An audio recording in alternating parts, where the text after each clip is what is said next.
He remembered her coffee order. Oat milk, 1 pump of vanilla, extra hot because she hated when it cooled fast. He canceled a weekend trip with his friends because she said she kind of wanted him around. He hadn't disagreed with her, not once, about anything in 4 months. And on a random Tuesday, over food he'd ordered because it was her favorite, she looked at him and said she needed space. No fight, no cheating, no red flag anyone could point to. He'd done everything right. That's exactly why she left. There's a moment that happens inside a woman's mind when a genuinely good man quietly stops being a person to her and starts being furniture. Nobody sends a warning, you don't get a text explaining it, you just stop existing in the way that used to matter. And by the time a guy notices, the conversation he needs to have isn't with her anymore, it's with himself. Here's what nobody tells you. Nice guys finish last doesn't mean women secretly want to be treated badly. That's the lie every bitter guy on the internet sells you, and it's wrong. Women don't leave nice men. They leave fear wearing a nice man's face. And most guys can't tell the difference until it's already cost them someone. Let's find the exact place where kindness quietly turns into something else, something that kills attraction from the inside, one polite, agreeable, self-erasing moment at a time. The first one is the quietest, and it's the one almost nobody catches in themselves. It's asking permission for things that don't require permission.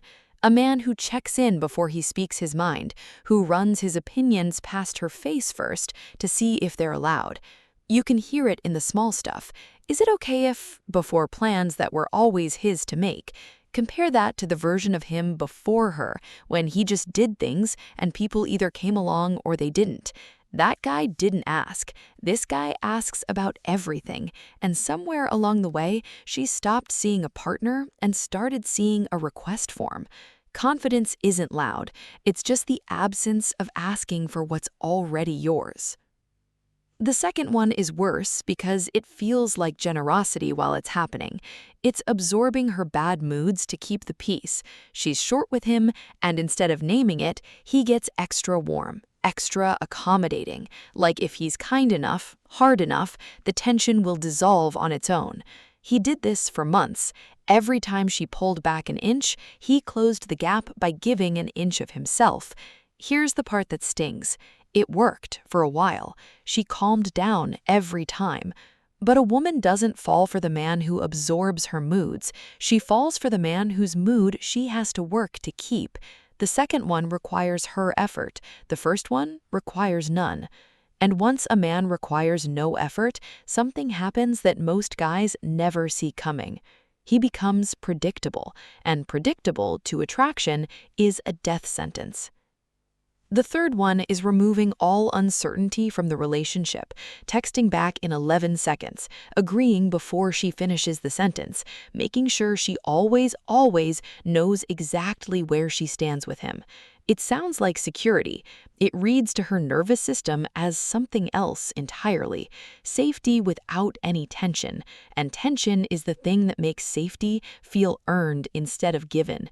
A woman who knows the outcome of every interaction before it happens isn't falling in love. She's watching a rerun, and nobody misses a rerun when it's gone. Here's the part that's going to make some of you uncomfortable. So if you've made it this far, if even one of these has landed a little too close, hit subscribe now, because the next one is the one that actually explains why this keeps happening on repeat. Because the fourth one isn't really about her at all. It's using kindness as a transaction instead of a trait. This is the one guys least want to hear. Somewhere in the back of his mind, the nice behavior comes with an invoice. I did this, so eventually she owes me that. He doesn't say it out loud, he might not even know he's doing it, but she feels it.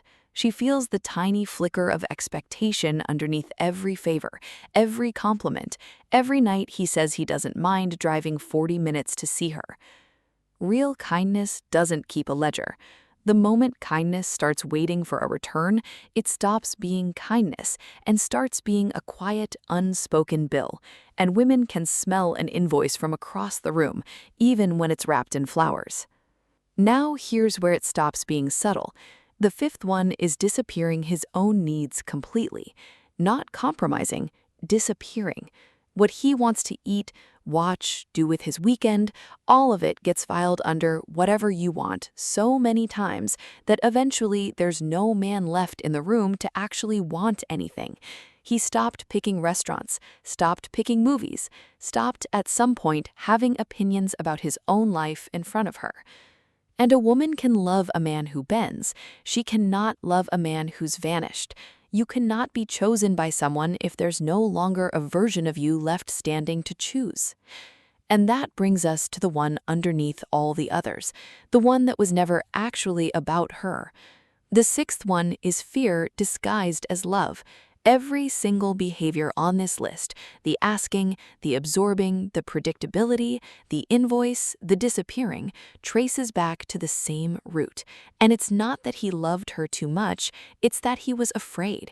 Afraid she'd leave if he had an opinion, afraid of conflict, afraid that the real, specific, occasionally difficult version of him wasn't enough to keep her. So he offered her a smoothed-out, agreeable stand-in instead and hoped she wouldn't notice the switch. She noticed. She always notices. Because what she actually wanted wasn't a harder man or a meaner man or a man who plays games. She wanted a man who was still there, opinions intact, wants intact, spine intact, even when saying so risked her disapproval.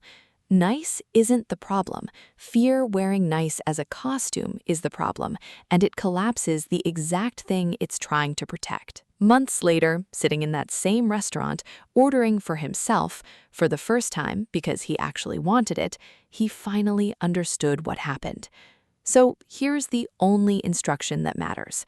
Stop asking. Stop absorbing. Stop making yourself so easy to predict, so easy to please, so easy to disappear that there's nothing left in the room for anyone to actually fall for. Be kind because you're strong enough to be, not because you're too afraid not to be. That's the man who doesn't finish last. That's the man she doesn't leave.